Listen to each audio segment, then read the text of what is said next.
¿Qué tal? ¿Cómo están? Finalmente ya nos acercamos a final de año con este programa, Las Cartas sobre la Mesa, que llega a cada uno de ustedes por diferentes plataformas, en YouTube, en Facebook, en los canales, en la red de canales cables, en distintas regiones del país, desde Arica a Puerto Montt.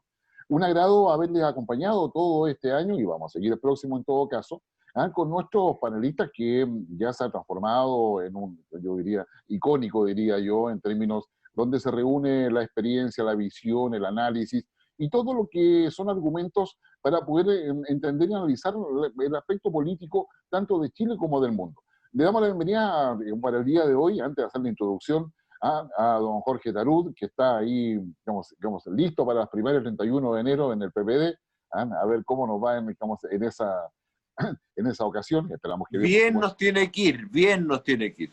Me parece muy bien. Don Gabriel Gaspar, con una dilatada trayectoria que ya la hemos dicho en más de alguna oportunidad, y con su análisis que todos los días lunes está en infocate.cl para poder entregarle la perspectiva desde su experiencia y su capacidad analítica también. Gabriel, ¿cómo está? Muy bien, un gusto estar con ustedes. ¿Sí?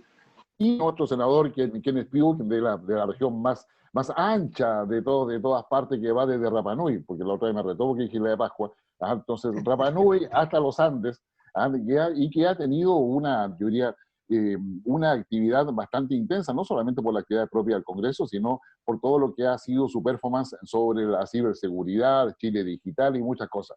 Kenneth, un agrado saludarte. Igualmente, Guillermo, muy contento de estar aquí con este panel de gente a la que aprecio mucho y valoro, y tal como tú dices, representando a la región que le da el ancho a Chile, desde Rapa Nui hasta los Andes. Así es. Bueno, la cosa es que ya hemos llegado al final del 2020, un 2020 que tiene distintas interpretaciones, diferentes miradas. Ya le vamos a pedir a cada uno de nuestros panelistas que nos den su perspectiva. Solamente decir como una introducción de que uno de los enfoques que se ha utilizado más cada vez que uno se va inmersando en lo que es el análisis, es lo que se ha conocido como el enfoque VICA, o que es volatilidad, incertidumbre, ¿no es cierto?, complejidad y ambigüedad, para poder decir que con ese enfoque que surge allá, qué sé yo, por los años 90 en la Academia de Guerra de Estados Unidos, en una Academia de Guerra, no, hay varias en Estados Unidos, y que queda un poco olvidado en aquellos años, como se le dice que es muy importante, pero queda olvidado. Luego se retoma nuevamente este enfoque con los atentados a la Torre Gemela en el año 2001, que se usa para poder ver todo eso que es la volatilidad, la incertidumbre, la complejidad, la ambigüedad, y también se usa por un rato, porque ahí entra toda tecnología para análisis de inteligencia, qué sé yo, luego eso se revierte, donde la experiencia también se empieza a valorar mucho más, y nuevamente vuelve a surgir con la crisis subprime, para poder establecer que los decisores tienen que considerar de que la volatilidad es necesario entenderla, poder saber qué es lo que sucede ahí, la incertidumbre es necesario controlarla, y ver cómo se puede hacer todo eso. La complejidad es necesario poder, como que si yo, desmenuzar adecuadamente la problemática para saber qué cosa es lo importante, y la ambigüedad que tenía que ver con el hecho de que tiene que haber un foco, pero no tiene que haber, o sea, tiene que haber además una claridad en la comunicación y en el mensaje para poder entender todo también. Bueno, y este informe, este esquema AVICA, vuelve a retomar nuevamente fuerza ahora con la pandemia, con los temas de la desigualdad y todas las implicancias en términos de protestas sociales en muchos países del mundo, y que ha llevado a que aparezcan populismo, nacionalismo, etcétera, y nos enfrentamos con eso. Ahora bien, ¿cómo podemos nosotros, desde esa perspectiva, y aprovechando la experiencia y capacidad de cada uno de nuestros panelistas, mirar el 2020? Vamos a empezar, digamos, le damos la palabra, digamos, a Gabriel Gaspar, para que nos vea el punto internacional primero, el tema de seguridad dentro de su expertise. Luego vamos a hacer una conversación, como una vez que cada uno de ellos exponga, para poder ir viendo cuáles son los matices y cuáles son los temas que realmente deberíamos tomar en cuenta y entregarle a ustedes la información para que converse en su casa, y recuerden, con el autocuidado. Bueno, sin más preámbulo, vamos a este análisis del año 2020. Don Gabriel Eduardo Gaspar Tapia, tiene la palabra. Gracias, Guillermo. Bueno, mirando en retrospectiva, yo diría que el 2020 entró en su fase de término el orden mundial que surgió al fin de la Guerra Fría. Al fin de la Guerra Fría surgió un orden donde tenía una amplia hegemonía, no solo militar, sino que también política, económica, tecnológica, Estados Unidos. Eso hoy día no es que Estados Unidos esté en bancarrota, no. Sucede que han emergido competidores.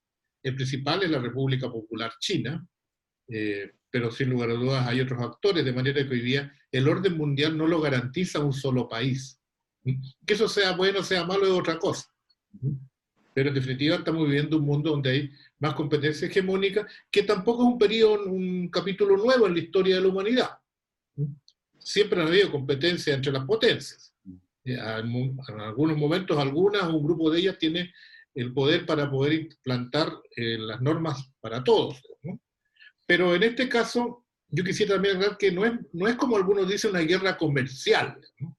Es un capítulo, pero en realidad es una lucha por la hegemonía global, o por recomponer la hegemonía global, porque al capítulo económico comercial viene un capítulo tecnológico, indudable también hay un tema de seguridad, hay un rearme, que se estaban operando en todas las potencias, y bueno, y ese es el contexto. Lo novedoso de 2020, eso venía hace rato, van a decir sí, pero en el 2020 se hace más agudo porque estalla algo imprevisto que es la pandemia. Y la pandemia nos homogeniza, nos coloca a todos los países en la misma tarea. Cómo combatir la pandemia, y el mismo combate a la pandemia se transforma en una experiencia también de competencia. Desde las vacunas, pues hemos sido testigos en estos días, quién lucha por la mayor rapidez y la mejor vacuna y la más barata, y a qué países ayuda, como también por la recuperación económica.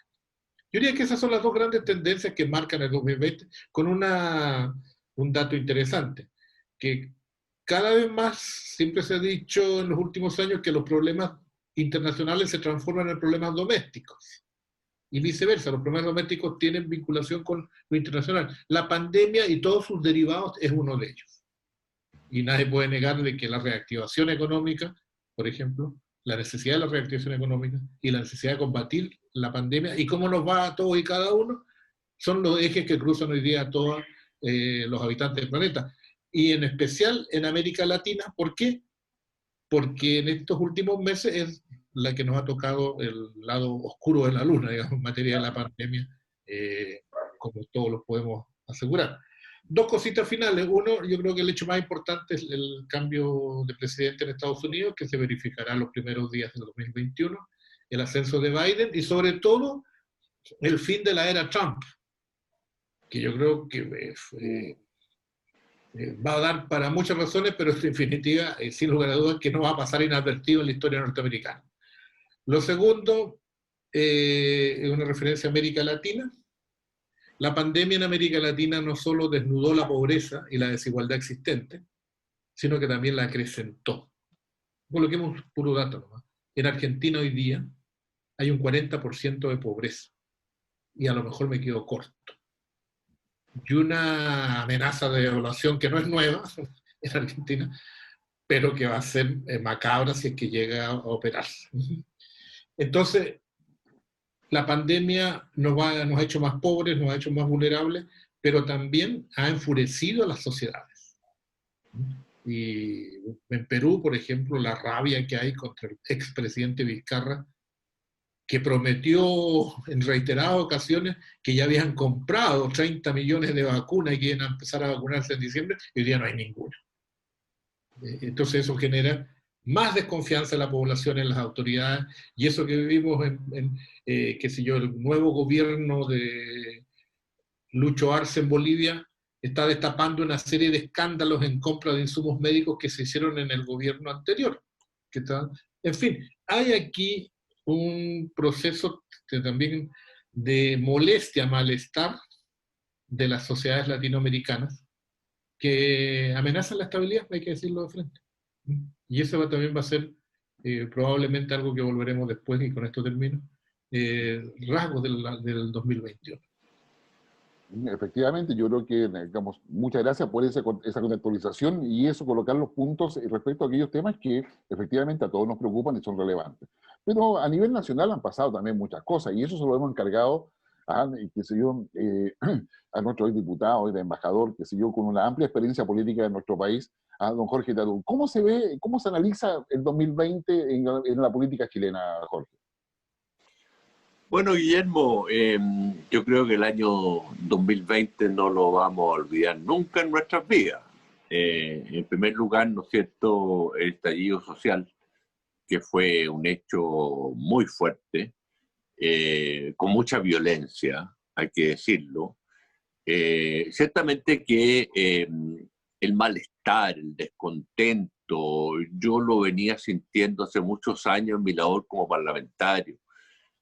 Un adulto mayor, ¿no es cierto?, que se te acerca y te dice, mire, don Jorge, yo ya el día 20 de cada mes ya no tengo comida, no tengo con qué comprar. Eso lo ven en los ministerios, en las estadísticas de CACEM, pero yo veía la cara a esa persona. Entonces, esto, yo no vi el estallido social como vino, pero el descontento era muy grande. Descontento con el mundo político, descontento también por los abusos, colusión de los pollos, colusión de los medicamentos, hasta del papel confort, ¿no es cierto?, engañando a la gente, ¿no es cierto? Todo eso provocó una situación realmente de rabia de mucha gente. Y con razón. Y aparte de eso, nos llega la pandemia. O sea, Chile ha sido uno de los países más afectados en este sentido por estas dos causas. No solo la pandemia, el estallido social también. Entonces nos encontramos en una situación sumamente complicada y que no va a ser fácil salir adelante.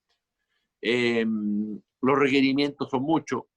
El tema de las pensiones, ¿no es cierto?, que ha significado, ¿no es cierto?, que las necesidades de la gente y la tardanza del gobierno de llegar siempre, ¿no es cierto?, demasiado tarde con su ayuda. No solo a los más vulnerables, también a nuestra clase media. Nuestra clase media también ha sufrido mucho. Gente que perdió el trabajo, que tiene que seguir pagando deudas, dividendos, etc. Bueno, tuvo que recurrir a sus fondos de pensiones. Y hoy día ya tenemos 4 millones de chilenos que tienen 0 de ahorro. O sea, un hecho gravísimo. Entonces, salir adelante va a costar mucho y va a costar tiempo. Claro, afortunadamente ha llegado, ¿no es cierto?, las primeras vacunas. El gobierno es muy optimista a decir de que vamos a tener 5 millones vacunados en marzo. Dios quiera que sea así, yo creo que va a ser más lento. Tenemos que llegar a un 70% de la población para tener ya una cierta tranquilidad y control para que retome la vida normal, para que retomen las actividades comerciales. En consecuencia, este va a ser un proceso lento y largo de recuperación. Ahora, dentro del contexto latinoamericano, sí, Chile lo ha hecho mejor que otros. La CEPAL nos señalaba de que recuperar el nivel de empleo, ¿no es cierto?, 2019 en América Latina puede tardar 10 años.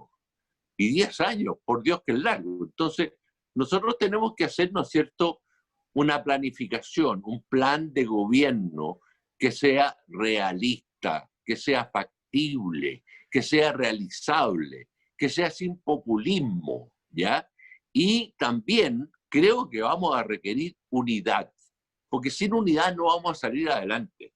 Y por lo tanto, ¿no es cierto?, aislar a los extremos que meten mucho ruido en nuestro país, a los que avalan la violencia, porque tenemos que condenar la violencia siempre, la violencia que provenga de agentes del Estado, evidentemente, con violación a los derechos humanos, pero también esa violencia que hemos visto en las calles, que no forma parte de la protesta social. Lo que hemos visto hoy es delincuencia, es vandalismo, porque quemar locales comerciales, quemar iglesias, eso es vandalismo, ¿ya? Entonces, el año ha sido difícil, pero también un año de aprendizaje. Y al final, ¿no es cierto?, hubo una salida democrática, que es lo que significa tener esta nueva constitución. Y por lo tanto, yo espero que esa constitución nos represente a todos los chilenos y que en consecuencia, que la gente se fije bien por quién votar. Gente que vaya a ser realmente un aporte para tener una constitución buena, una constitución realmente representativa. Y en este sentido yo creo que también hay que ser responsables, porque se ha vendido mucho que prácticamente al día siguiente de la nueva constitución vamos a pasar a ser un país como Suiza, ¿no? Eso no es cierto, eso es mentirle a la gente, ¿ya? La nueva constitución nacida en democracia, perfecto, ¿no es cierto?, con derechos reales en salud, en educación, en vivienda, reconocimiento a los pueblos originarios, pero no decirle a la gente que al día siguiente ya nos convertimos en otro país. Cada ley, porque las constituciones evidentemente no dan detalle, todo tendrá que ser materia de ley y financiada, evidentemente. Así que yo creo que el año 2021 va a ser mejor, ¿ya? Yo creo que hay buenas expectativas, ¿no es cierto?, superando la pandemia, pero evidentemente que no va a ser fácil, ¿ah? Y en este sentido yo creo que hay que hacer un llamado a la unidad de todas las fuerzas democráticas. Sí, no, definitivamente el año 2020 en Chile, digamos, corresponde fortalecer la vía institucional, que es con todo el proceso constituyente, con todo el proceso electoral que va en paralelo, y además con todas las problemáticas internas que tenemos respecto a la violencia, pero eso ya lo vamos a conversar pues ya posteriormente. Hoy hay una serie de temas acá que son relevantes en Chile para poder tener esa perspectiva necesaria de poder sacar lo bueno que tiene, ver también el vaso medio lleno, y ver también aquellas cosas que nos enseña ese vaso medio vacío. Pero uno de los actores importantes ha sido obviamente el Ejecutivo, pero también el Legislativo. En 2020 apareció un parlamentarismo de facto, ha aparecido que eso reviró al 10%, que es ya emblemático, pero también hay muchas más iniciativas que han terminado con el Tribunal Constitucional involucrado en todo esto para poder colocar o reequilibrar nuevamente la relación entre Ejecutivo y Legislativo. ¿Cómo se ha visto desde tu perspectiva la labor legislativa y su relación con el Ejecutivo en este año 2020? Bueno, mira, lo primero hacer una breve síntesis de lo que fue un año legislativo y voy a tomar de referencia el 23 de diciembre del 2019. ¿Para qué? Para hacer la comparación al 23 de diciembre del 2020 en algo que nuestra Biblioteca del Congreso Nacional hace muy bien. La Biblioteca del Congreso permite llevar toda la información, la estadística, la historia, la ley. O sea, yo invito también a todos los auditores a que revisen lo que se publica, es extraordinario, muy bueno. ¿Y por qué hablo del 23 de diciembre del 2019? Porque se publica la ley 20.200. Primero cambio folio, 20.200, y partimos el indicador para considerar este año legislativo. ¿Y qué dice la ley 20.200? Bueno, es la que modificó el capítulo 15 de la Constitución Política para precisamente poder tener ese plebiscito y decidir, que fue finalmente lo que la gran mayoría de chilenos quisieron. O sea, cuando casi un 80% de la población dice claramente queremos una nueva constitución, obviamente ese mandato hay que escucharlo y se ha pronunciado y se ha pronunciado muy bien. ¿Qué ha pasado entonces? El 23 de diciembre ahora del 2020 se publicó la ley 20.298 y esa habla de los escaños reservados a los pueblos indígenas. Curiosamente, las dos leyes entonces están relacionadas y lo primero que nos permite decir es que en un año de trabajo hemos sacado adelante 98 leyes. Eso es lo que ha sido publicado en el Diario Oficial, concretamente. Para mí, la ley más importante es la que se publicó el 16 de diciembre, la 20.289, que es la del presupuesto de la Nación. ¿Y por qué? Porque es la ley que más tiempo demora a desarrollar. Y yo creo que ahí es donde tiene que estar el trabajo de los legisladores, el poder trabajar y articular con el gobierno qué es lo que queremos construir. Porque tal como muy bien lo dijo Jorge, sin presupuesto, sin recursos, no se puede hacer nada. Y aquí viene lo que yo quiero destacar, lo primero, los acuerdos políticos, que el más importante fue hacer uso de los fondos soberanos, de los 12.000 millones de dólares que pusimos en esta ley, para que en un año y medio, vale decir, vamos a tener todo el 2021 y la mitad del 2022 financiado, poder recuperar económicamente al país. Y este es un acuerdo político tremendo, porque se sacan recursos que hemos ahorrado, se invierten para crear futuro. Pero mi preocupación es que realmente seamos capaces de hacer inversiones relevantes. ¿Para qué? Para la transformación. Y quizás la transformación más pendiente, la más atrasada, es la transformación digital. Tenemos muy mala digitalización del Estado y no tenemos nada de ciberseguridad. Entonces, un tema que está pendiente, que yo espero resolver. Sin embargo, políticamente lo que se ha visto han sido los desacuerdos. Y los desacuerdos han sido múltiples, tanto así que tenemos en este momento una situación bastante delicada por el último proyecto de ley ingresado, acaba de ser ingresado en este momento, que es precisamente para perseguir a las organizaciones criminales, a las bandas criminales, para poder tener agentes encubiertos y usar toda la metodología que se usa en la ley 20.000, la que permite combatir la droga. Y eso ha enfrentado nuevamente a la mesa, del Senado en particular, con el Ejecutivo. Se está pidiendo una sesión especial para poder resolver esto por básicamente la forma de la expresión verbal que se emplea y ciertas recriminaciones que se hacen unos a otros.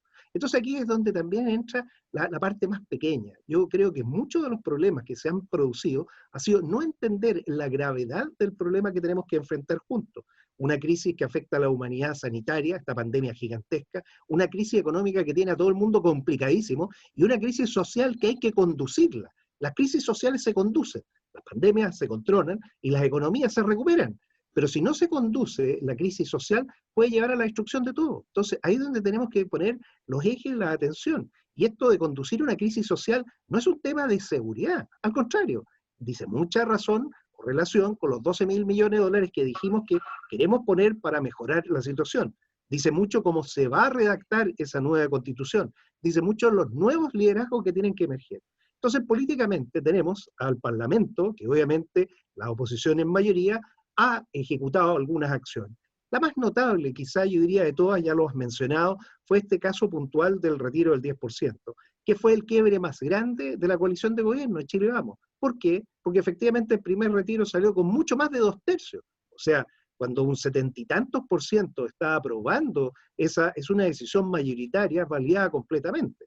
Está también el bloqueo que se hace al segundo retiro por parte de los diputados, llevándolo al Tribunal Constitucional, pero como una medida administrativa para evitar que ese método, esa forma transitoria siga erosionando nuestro sistema. Nuestro Estado de Derecho, nuestro mecanismo, nuestro control democrático, nuestro sistema de balance que permite limitar el poder es el que tenemos que cuidar. Si no cuidamos esa institucionalidad, como muy bien tú dices, se va a un parlamentarismo de facto. Y los parlamentarismos de facto terminan produciendo quiebres tremendos. Tenemos que recuperar entonces nuestra institucionalidad, creer en la República, creer en los poderes del Estado, darle las autonomías a cada uno, pero que cada uno dentro de su ámbito haga lo que tiene que hacer y no se meta en el ámbito del otro poder del Estado. Esa competencia de poderes es la que tiene en estos momentos enfrancado la lucha pequeña a muchos. Y no nos damos cuenta que lo importante son los grandes acuerdos. Yo por eso partí hablando de los grandes acuerdos logrados, que es un acuerdo extraordinario que le permite a Chile, a diferencia de otros países, tener futuro. Las gestiones propias de los partidos, las gestiones internas propias de los partidos que se ven reflejadas en algunas situaciones particulares, bueno, cada partido tendrá que resolverlo de la mejor forma que pueda. Pero en lo personal, yo creo que lo que tenemos que buscar es una agenda nacional, una agenda que sea capaz de avanzar. Eso sería, Guillermo, lo que me gustaría que pudiéramos conversar. Perfecto, o sea, yo creo que hemos visto como tres miradas generales respecto a lo que ha sido Chile internamente en lo legislativo, en lo que es político, además en términos de contexto internacional en el cual se va. A eso yo creo que es necesario también agregar la falta de credibilidad que tienen las instituciones políticas, aunque no resulta menor, por ejemplo, el hecho de que el presidente esté variando, según la encuesta que uno mira, entre un 7% y un 15% en términos de aprobación, pero mucho más abajo está también el Congreso, los partidos políticos, etcétera. Y estamos un poco, yo diría, digamos, enredados. ¿Deberían estar los ciudadanos enredados con todo esto, Gabriel? ¿Cómo lo ves tú? Y con la libertad de poder meterte en todos los otros temas que han dicho nuestros contertulios. Muy bien, gracias, Guillermo. Bien, primero, como todo el mundo nos dice qué fue lo bueno y qué fue lo malo, entonces costó al principio colocarme en la perspectiva de qué es lo bueno. Y hay bastantes cosas buenas, ¿eh? Y parto coincidiendo con Kenneth, que el plebiscito, primero que se haya podido estructurar, convocar, que se haya podido realizar, y que haya sido tan categórico, y además nadie lo cuestionó. Entonces, cuando el 80% de la ciudadanía dice queremos cambio, un cambio sustantivo, queremos un nuevo pacto social, y que lo queremos que sea en paz, en democracia institucional, me parece excelente. El único problema que yo le veo, o sea, es lo bueno, el único problema es que no es la cura contra el cáncer, ni se va a resolver, ni vamos a estar en Suiza mañana. Le hace falta algo que después agregaré. Lo segundo, yo creo que de lo bueno de Chile es que el andamiaje institucional golpeado, machucado, aguantó.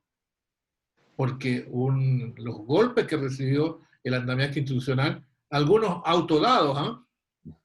Porque yo creo que, por ejemplo, que la crisis que tenemos hoy día en seguridad ciudadana es en gran parte por los golpes que ha recibido Carabineros. Y muchos de esos golpes han venido desde el interior del propio gobierno. Pero eso es otro tema. Pero el andamiaje en general se mantuvo, se contuvo y logró permitir desde nuestro servicio electoral, ¿cierto?, hasta la red de protección social que todos dicen que pudo haber sido mejor, pero en realidad fue. Y no hemos tenido, ¿cómo se llama?, desenlaces trágicos. Aparte de las 20.000 muertes, obviamente. No me estoy refiriendo en términos políticos, no tanto en términos sanitarios.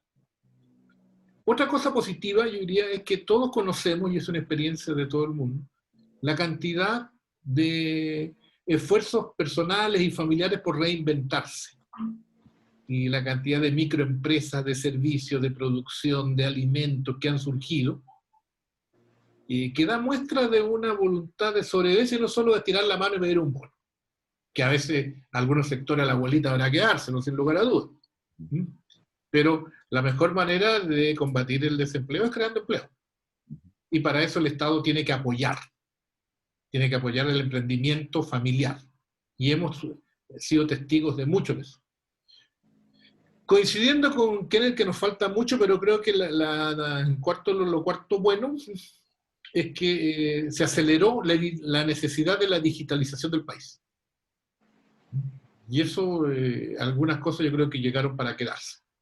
Y me parece muy bien. Ahora, hace falta darle un sostén, infraestructura robusto, hay que darle garantías de seguridad, etc. Muchas cosas faltan para completar este proceso de digitalización, pero el país va avanzando en eso.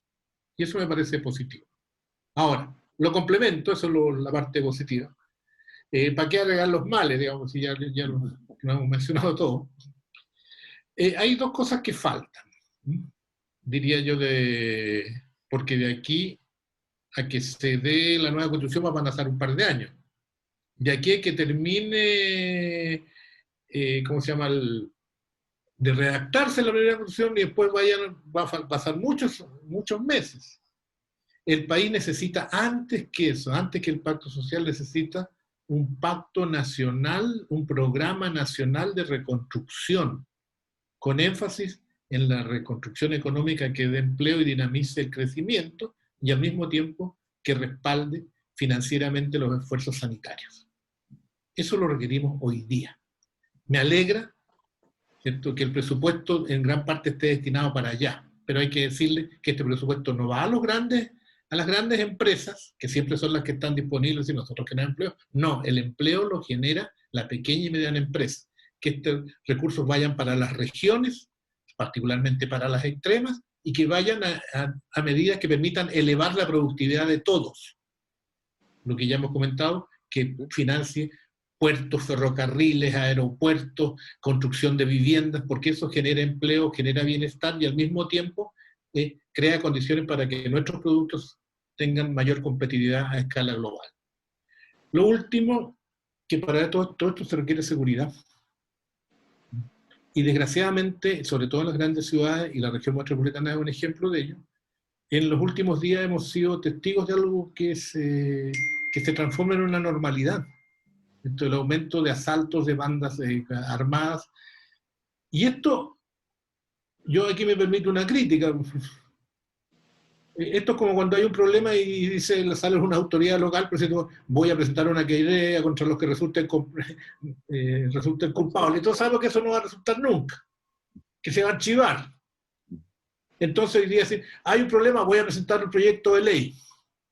Bueno, de aquí que se apruebe el proyecto de ley, se aplique ese reglamento, va a pasar varios meses, pero lo que necesitamos es que mañana, el fin de semana, mejore sustantivamente, o la población vea que las autoridades están haciendo algo, y para eso el oficio de la autoridad no solo es enviar leyes, es manejar el aparato del Estado, es manejar a las fuerzas de seguridad, es darle conducción y darle el respaldo que sea necesario, como también ejercer el control cuando es indispensable. Y esa función, si la ejerce, va a tener el respaldo de toda la ciudadanía. Si al contrario se quiere eludir su responsabilidad y diciendo aquí la culpa es de otro, es como las tesis, a veces el culpable eres tú para señalar al Congreso, no se está buscando ese diálogo. Y entonces yo creo que no tenemos que acostumbrarnos a una nueva normalidad de violencia, de asaltos, de temor a andar viví muchos años afuera, perdónenme la anécdota. Y aprendí a manejar con los vidrios en alto, andar con 4 ojos dando vuelta por todos los lados, quien se me acercaba al auto, ¿cierto? En algunos países andaba armado, de veras, como la mayoría de los que habitábamos esa ciudad. Y cuando llegué a Chile de regreso me desahogué, me relajé. Y que mi hijo, cuando eran chicos, me decían, papá, voy a una fiesta, jamás me preocupaba qué le iba a pasar. Hoy día eso no está. Recuperemos nuestro país, nuestras prácticas. Tenemos la estructura para ello, tenemos la voluntad. No hay que ganar puntitos de rating, con eso no se resuelve. Y respaldemos cuando es necesario la labor eficiente y profesional de nuestras policías.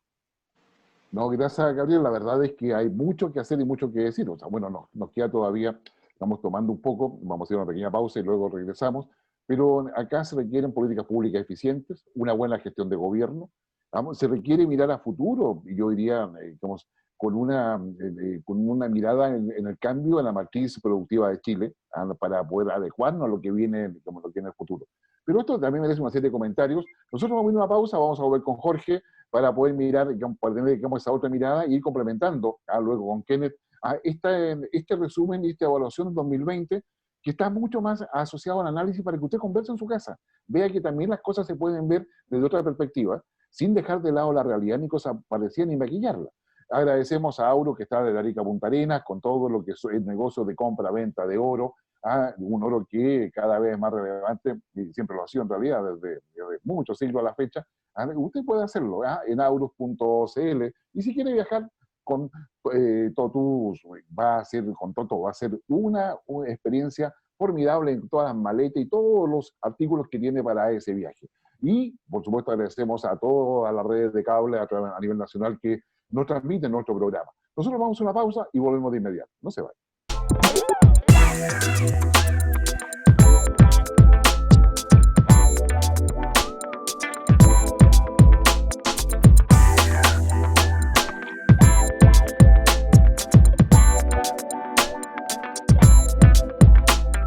Ya estamos de regreso nuevamente a las cartas sobre la mesa, un pequeño recreo para tomar agüita, y usted también sírvase un café, sírvase un té, o si ya lo está viendo en la noche, como sucede en varias partes del país, digamos, sírvase una copa de vino, una bebida, en fin, lo que usted quiera, pero cuídese, eso es. Estamos en el balance del año 2020, ya hemos visto el tema de seguridad, hemos visto una serie de temas, y digamos, nuestros panelistas y contertulios se han preocupado de ver también el vaso medio lleno y sacar las cosas que valen la pena conversar y mirar. Vamos, Jorge, ¿qué otro elemento podrías tú agregar a este análisis del 2020 específicamente?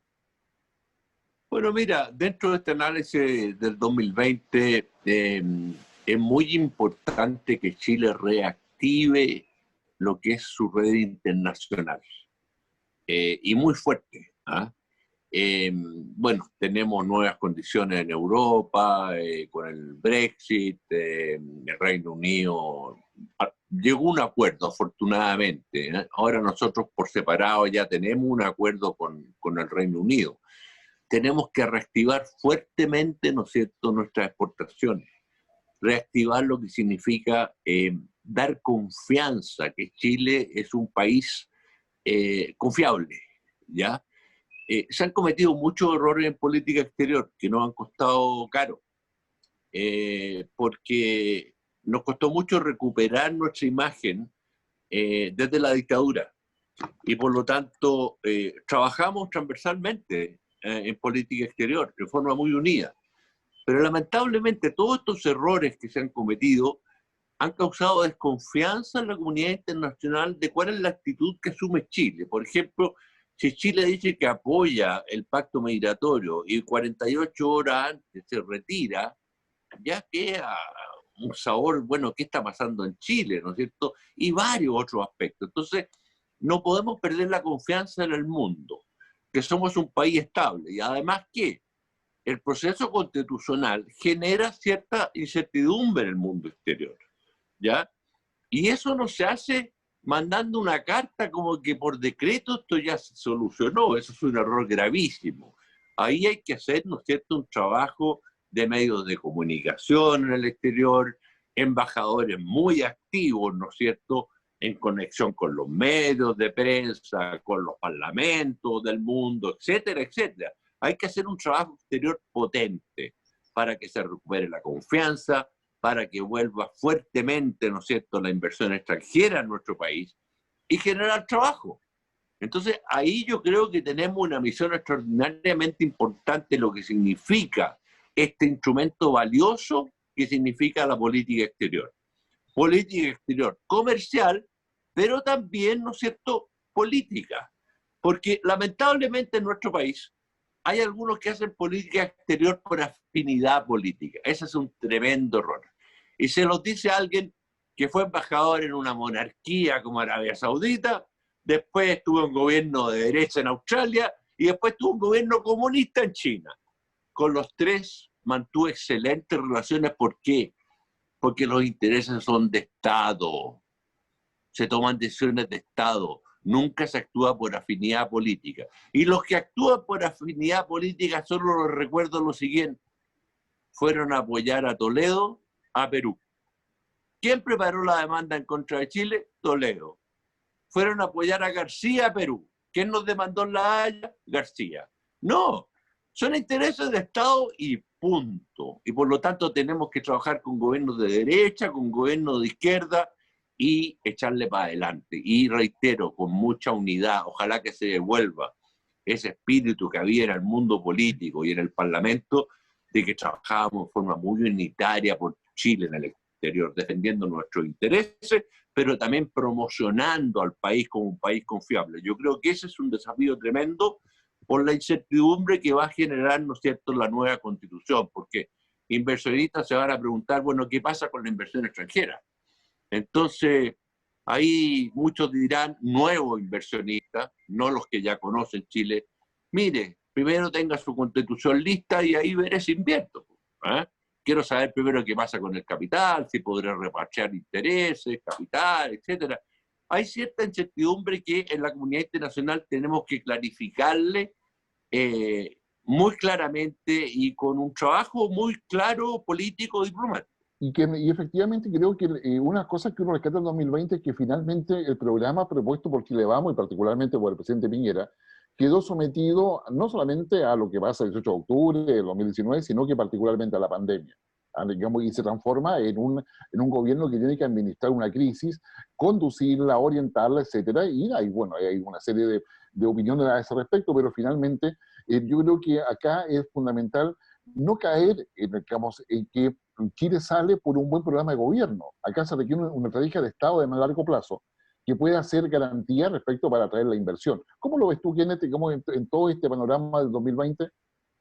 Mira, este panorama del 2020 no solo le está afectando a Chile, le está afectando al mundo entero. Tú partiste hoy día el panel hablando de VUCA, el concepto que la Academia de Guerra de Estados Unidos llamaba el VUCA, uncertainty, o sea, la incertidumbre.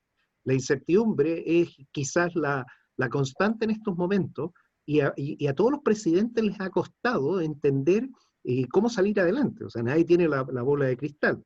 ¿Qué es lo que pasa entonces? Que todos los mercados están volátiles, todos. El único que ha demostrado capacidad para aguantar y crecer ha sido China, curiosamente, una economía centralizada. Y no solo eso, llegó a Chile a invertir. O sea, en estos momentos no solo tenemos a Chilquinta, la distribuidora eléctrica de la región de Valparaíso, sino que también todo lo que es la distribución eléctrica nacional, 54%, más un 30% de la transmisión eléctrica. China entonces está tomando mercados en Latinoamérica, y esos mercados, la forma en que lo está tomando también genera dudas. El diputado Naranjo acaba de ingresar una moción parlamentaria para limitar las inversiones de estados extranjeros en el país. Y me parece muy bueno que lo haga con el diputado Mellado. ¿Por qué? Porque es una visión de Estado. Y ahí viene lo que decía Jorge, tenemos que tener visión de Estado, o sea, entender nuestra precariedad y ver qué es lo que tenemos y cómo cuidamos lo que tenemos. Lo importante es que si China vino a invertir a Chile es porque tiene confianza en Chile. Y esa confianza viene dada por la visión estratégica de China en todos los lugares en donde está. Nosotros somos la economía más abierta del mundo. Por lo tanto, la Subtel quizás dio señales importantes. Estamos licitando el espectro 5G en estos momentos, el espectro que es esencial para poder automatizar de forma avanzada un país. y dijo, mire, nosotros las inversiones son bienvenidas de donde sea, despejando de alguna manera las dudas que pueden haber acerca de los proveedores, quienes pueden ser proveedores de sistemas o equipos.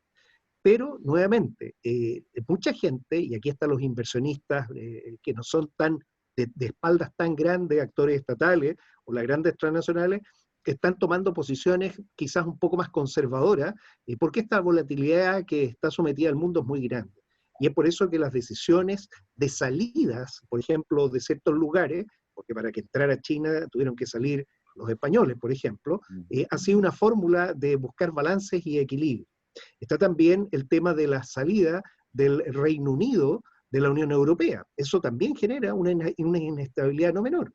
Chile fue el primer país en firmar y extender el Tratado de Libre Comercio con el Reino Unido. Entonces Chile empieza a ser una especie de articulador dentro de este sistema que tiene múltiples variables. La incerteza va a estar permanente mientras no sepamos hasta qué punto vamos a ser capaces de controlar las pandemias. Ojo, el coronavirus ya ha mutado, tenemos otras cepas, esto puede venir en otras variantes, y probablemente esto sea la constante. O sea, no quiere decir de que ahora hay que esperar 100 años más para la próxima pandemia. Se pueden dar con bastante más frecuencia de la forma que hemos ido alterando. Y por último, agrégale la complejidad, y esa es la parte de la complejidad, de la transformación de los empleos. Si la pandemia lo que trajo fue acelerar la transición digital, una década saltamos. Bueno, ¿y qué significa esto? Que muchos empleos no van a volver a recuperarse después. Entonces, ¿cómo lo vamos a hacer también para manejar todos estos empleos nuevos que hay que crear, que no tenemos, y toda la gente que va a quedar desempleada producto de incorporar automatización avanzada, inteligencia artificial y otros elementos? Yo entonces los quiero invitar a que sigamos estas actividades. Está puesto a disposición de todo Chile una consulta pública, que es la consulta pública que hace el Ministerio de Ciencia, Tecnología, Conocimiento e Innovación por la política de inteligencia artificial. Porque si hay algo que nos va a cambiar y nos va a transformar, va a ser precisamente eso, el cómo estas capacidades que van a tener las tecnologías van a empezar a reemplazar las cosas que hacen las personas. Y pueden ser todos reemplazados. O sea, en la práctica aquí entramos en un mundo nuevo, en una dimensión distinta. Y todo esto junto. O sea, eso es lo complicado y lo complejo que tenemos que entender, y por eso lo más importante, lo que tenemos que hacer es definir el problema, qué problema es el que tenemos que enfrentar, y después cómo somos capaces todos juntos de resolverlo, porque esto no lo resuelve ningún partido en particular. Eso sería. Muchas gracias, Kenneth. La verdad es que el 2020 es dentro de lo que es que siguió la volatilidad, la incertidumbre, la complejidad, la ambigüedad. Es un año que va a tener distintas interpretaciones, y en la medida en que uno vaya ordenándolo y vaya disminuyendo los rangos donde se da cada uno de estos elementos, me refiero a la volatilidad, incertidumbre, complejidad, ambigüedad, va a ser mucho más fácil poder saber qué cosas nos sirve el 2020 para proyectar el 2021. Y aquí lo quiero llevar un poco a qué es lo que viene, porque finalmente el 2021, en el caso de Chile, nos espera con un proceso constituyente y electoral, ¿ya? Donde en noviembre, o sea, bueno, en abril elegimos a gobernador por primera vez, alcalde, concejales, en noviembre presidente, diputado en la mitad del Senado y además consejeros regionales. Pero a nivel mundial va a ser un mundo donde va a estar gobernando Biden, donde va a estar justamente el Reino Unido, ya digamos, completamente en funciones plenas, separado de la Unión Europea, una Rusia que pareciera estar más cerca de Europa que de China, por lo menos en esta pasada, una China que quiere consolidar su visión a futuro, una Turquía que está jugando ahí un tablero entre dama, ajedrez y go, así, pero que es difícil entenderlo, ¿ya? Y tenemos todo eso. Gabriel, ¿cómo se ve, digamos, los escenarios del 2021, tanto en lo internacional como doméstico? Porque necesariamente Chile no puede pensar solamente en sí mismo, sino piensa también en lo internacional. ¿Cómo lo ves? Bueno, yo diría que en el plano internacional vamos a seguir con la competencia entre potencias, por la hegemonía y el orden mundial. Y cada uno usará todas las formas de lucha que estime para ello. Por ejemplo, el gobierno de Trump, que era el más aislacionista, y dijo que no se iba a meter en ninguna guerra, pero sí se metió en misilazos para eliminar líderes parece que ser doctor en nuclear en Irán sufren una enfermedad de un virus maligno, porque se están muriendo todos, nadie sabe la causa. Bueno, todos cachamos más o menos de dónde viene la cosa, pero nada nuevo va a haber en eso. Lo que sí puede ser novedoso para los chilenos y los latinos, es cómo enfrentamos nosotros la crisis. Y yo comparto lo que ha dicho Jorge, que estos son temas de largo plazo, son temas de Estado, o sea, que involucran a varios gobiernos, ¿sí? Y aquí no hay que inventar tampoco el hilo negro. Hay experiencia de países que han sabido salir de situaciones difíciles, y nuevamente cito a Corea del Sur. Corea del Sur, que después de una guerra que lo destruyó completamente, en los años 60 su ingreso per cápita eran $1.000, era menos que Honduras. Era, qué sé yo, la tercera, cuarta parte de lo que es hoy día Bolivia. Hoy día es una de las principales economías del mundo.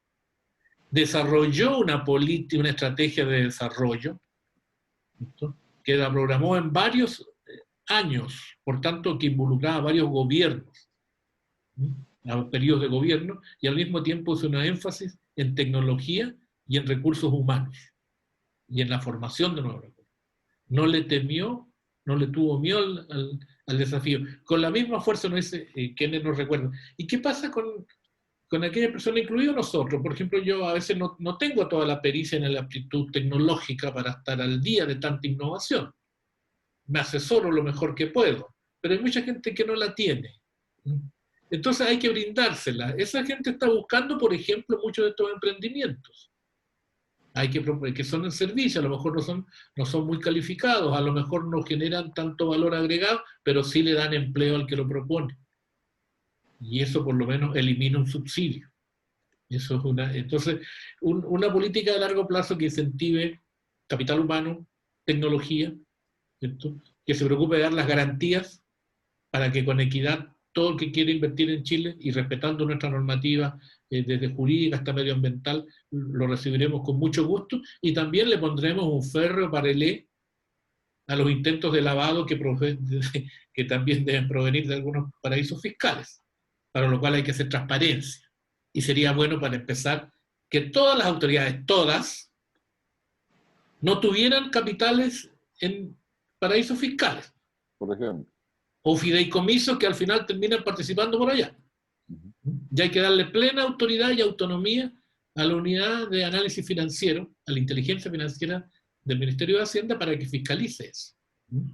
Entonces, yo miro con optimismo, y lo único que espero, el círculo virtuoso, que la constituyente sea un debate del Chile que queremos, del pacto social que todos consensuamos, de la forma como vamos a dirimir nuestras diferencias, porque las vamos a tener, y que eso sea la nueva constitución. Y ese espíritu de debate y ese proyecto de alternativas se transforma también en la base de la campaña presidencial.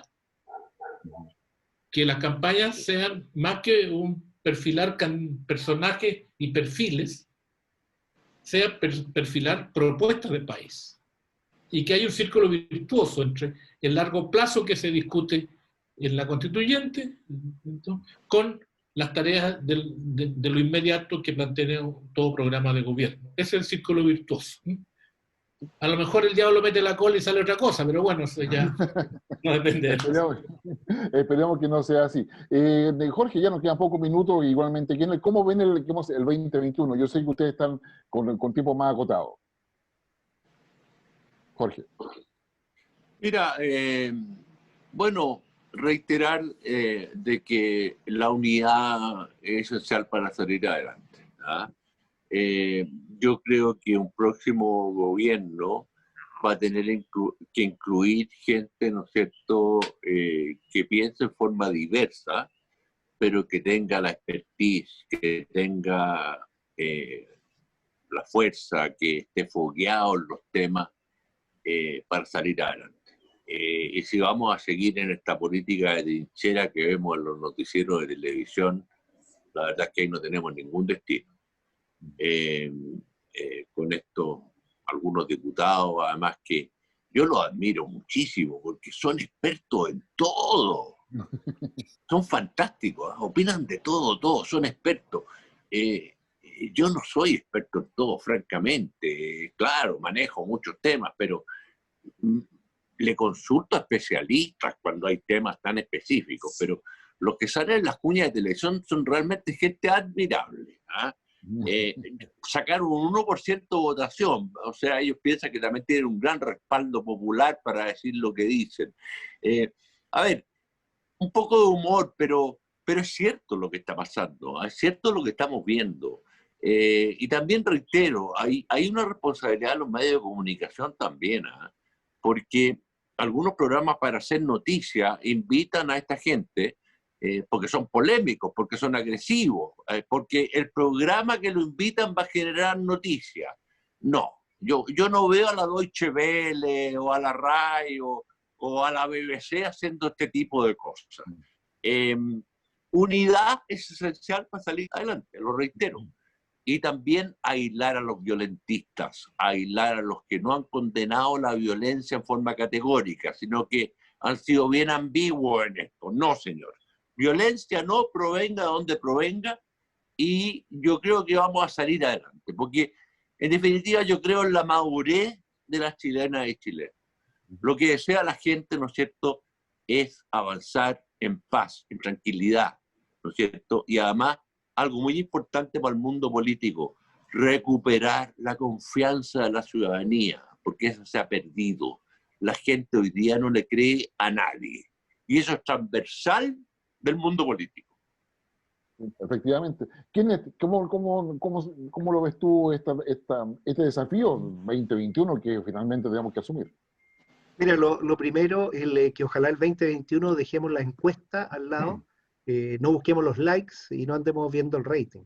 Ese es el mayor problema de lo que tiene en estos momentos perdido y destruido a nuestro sistema. O sea, si estamos con la inmediatez de lo instantáneo, obviamente no vamos a poder salir adelante. El 2021 es el año de inflexión, es el del quiebre, del antes y el después. Entonces, si entendemos que este es el año más importante por todas las cosas que mencionamos, liderar bien un proceso de reacción de una nueva constitución, liderar bien un proceso de inicio de una recuperación económica, liderar bien un inicio de una transformación. Yo hablo también de la transformación del Estado mismo, es fundamental. ¿Y eso qué requiere? Lo que se ha señalado. Una visión de Estado compartida y común. Con una visión de Estado compartida y común vamos a poder hacerlo de forma unida. Y habrán obviamente algunos que van a salirse de eso y van a estar metidos con los likes, con las encuestas y también buscando el rating, pero no nos podemos perder. Entonces yo quiero llamar a todas las fuerzas políticas que ojalá entendamos la importancia del próximo año, nos jugamos mucho por delante, entonces tenemos que hacerlo bien. También agradecer a los contertulios esta oportunidad de este año fantástico. Estamos próximos al año nuevo, desearle a todos que ojalá lo puedan pasar reunidos de forma segura y sana. No vamos a tener fuego artificial en Valparaíso, pero se van a tocar la sirena de las naves mercantes y los buques de guerra y se van a encender los engalanados. O sea, se va a buscar una figura para, por último, mantener a toda la ciudadanía. Yo quiero invitar entonces también a todos los cuerpos de bomberos de Chile a que toquen sus sirenas con esperanza, a que la gente sienta de que vamos a iniciar un año difícil, pero que si somos capaces de enfrentarlo juntos vamos a poder resolverlo. Muchas gracias a Infogate por este programa, felicitarlos nuevamente en Cartas sobre la Mesa y agradecerte, Guillermo, la excelente conducción. Gracias a ustedes, que tengan una muy buena año. Oye, Kenneth, y la artillería de costa también va a hacer saludo, ¿no? No, esa está prohibida porque produce ruidos demasiado fuertes. Va a ser solamente con pitos y sirenas. Sí, no, con Gabriel nos quedamos, pero digamos, despedimos a quienes también deseándole un muy feliz año, que en esta víspera de Año Nuevo, que sé yo, ya nos veremos el próximo año. Lo mismo a Jorge, que tiene otro compromiso, ya nos quedan pocos minutos de programa.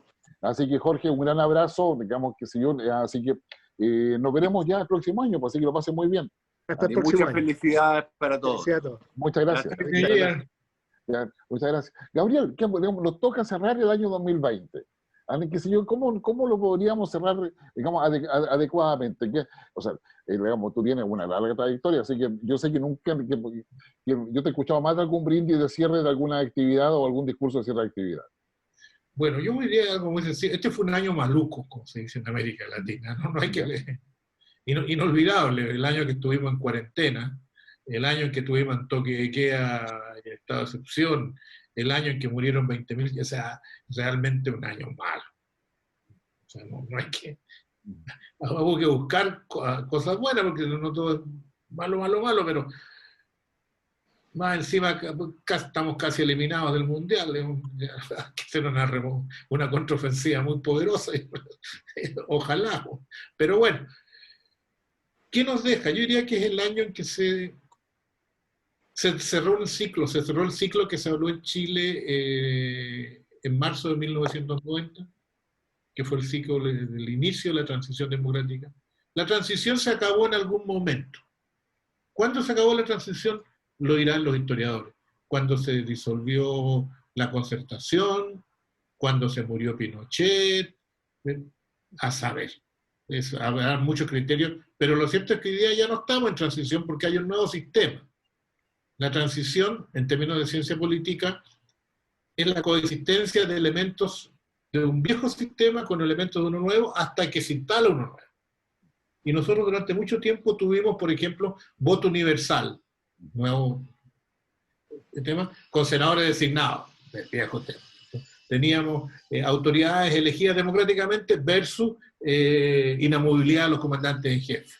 En fin, teníamos elementos de uno y otro sistema hasta que esto fue dando en lugar, yo diría que la puntilla fue el fin del binominal, y se generó un nuevo sistema, que no es que sea bueno.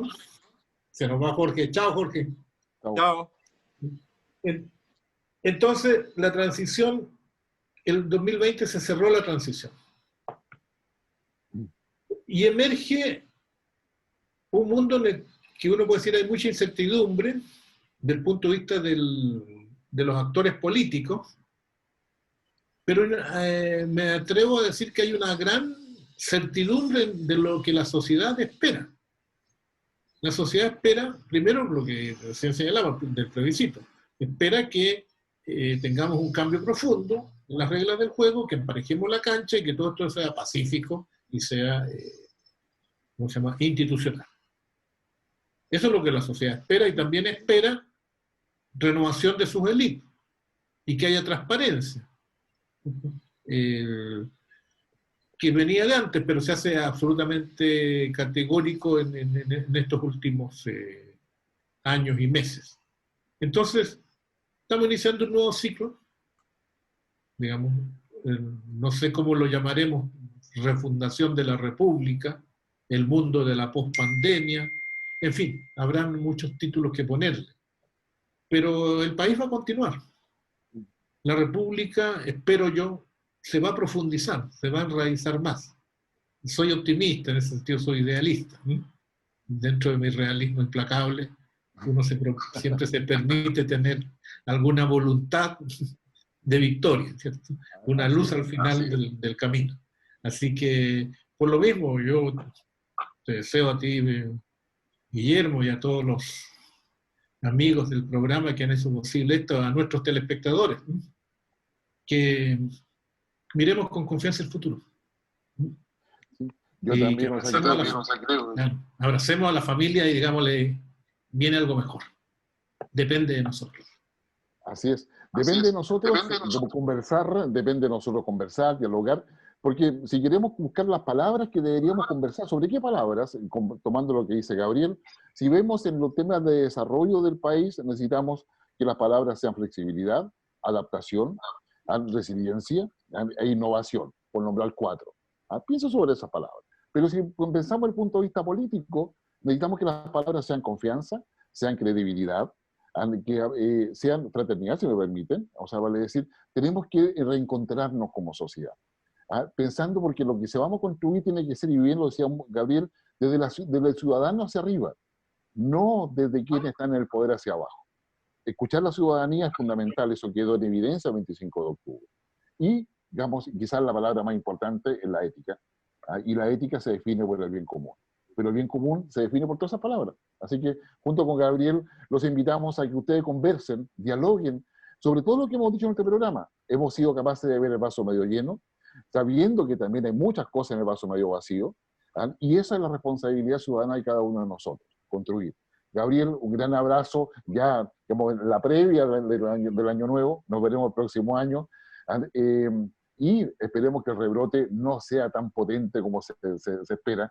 Bien conversábamos en el break que Chile y Argentina se salvan, pero hay muchos países que van a estar en carnaval en enero y febrero y eso va a ser un tsunami, ahí esperemos que no sea así, pero desde el punto de vista del contagio, con rebrotes, o sea, varios rebrotes, pero además con una cepa. Así que un gran abrazo, Gabriel, que estés muy bien y nos vemos el próximo año.